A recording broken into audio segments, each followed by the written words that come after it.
People with developmental disabilities and advocates have been making substantial efforts towards social integration and quality of life improvements throughout the last several decades. However, integration is far from being the worst of their problems. When things like stigmas, stereotypes, and discrimination gain more media recognition, the DD community then has challenges that go under the radar, such as appetite, for example.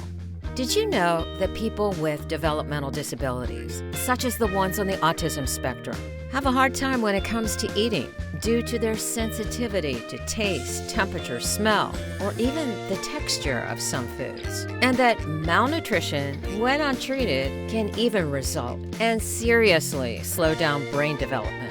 That is why in this video, we will provide 3 easy to implement but powerful techniques advocates can leverage to ensure they improve their clients' appetite and help them become the best version of themselves. Take it easy.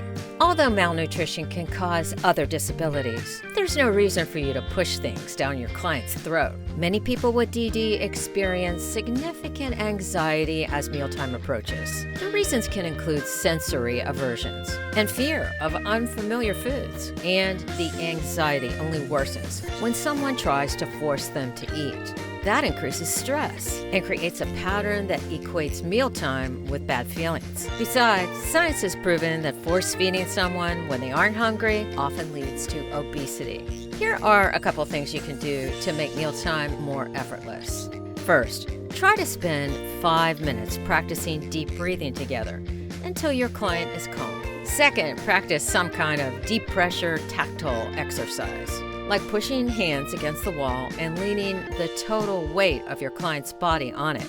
So now you know, instead of screaming mealtime, try to practice one of these techniques first, since they can reduce your client's anxiety and provide both of you with a better experience. Together is always better.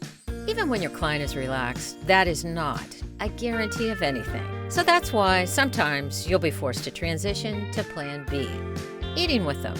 The reason is simple. Environmental cues help people with developmental disabilities learn what they're supposed to be doing during mealtime. A study published in the SAGE journals in 2019 shows that as the DSPs develop better eating habits, so do their clients.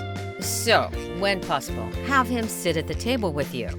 This simple practice can be one of the most powerful and simple things you can do to help him with his appetite. Best of all, this doesn't have to go on for a long period of time. You can start slowly and increase the period you sit together at the table over time. And whatever you do, ensure that you don't force him to eat. Otherwise, all the trust you have built up so far goes down the drain. Instead, reassure your client that eating at the moment isn't necessary, but keep their food within reach.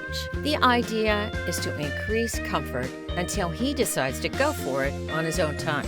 More engagement, calming your client, and eating together are great ways to help him with his appetite. But there's another thing that when combined with those two can really help: cooking together. The same study published by SAGE journals shows that 6 months after the study, adults with DD maintained a small improvement in healthy food preparation and a slight improvement in healthy choices. So, don't have all the fun yourself, but set some time aside to cook meals together with your client. By doing this, not only will you help him develop a better relationship with food, but you'll also help him to decrease his cooking barriers up to 34%, according to SAGE. Now, the magic of this practice is not just that it increases appetite, but it can help the two of you to develop a good, maybe even everlasting relationship. And guess what else? The chances of him refusing a meal that he prepared for himself are slim, to say the least. You made it to the end of this video, and now you know the 3 ideas to handle your client's loss of appetite without stressing yourself along the way. Applying these simple tips will take you no more than a couple of hours, but they can do wonders for your client's health, and most of all, for your relationship with him. However, before applying these suggestions, some medications don't go well with certain kinds of food, so maybe your client's aversion to some foods is the result of a bad experience. So keep that in mind.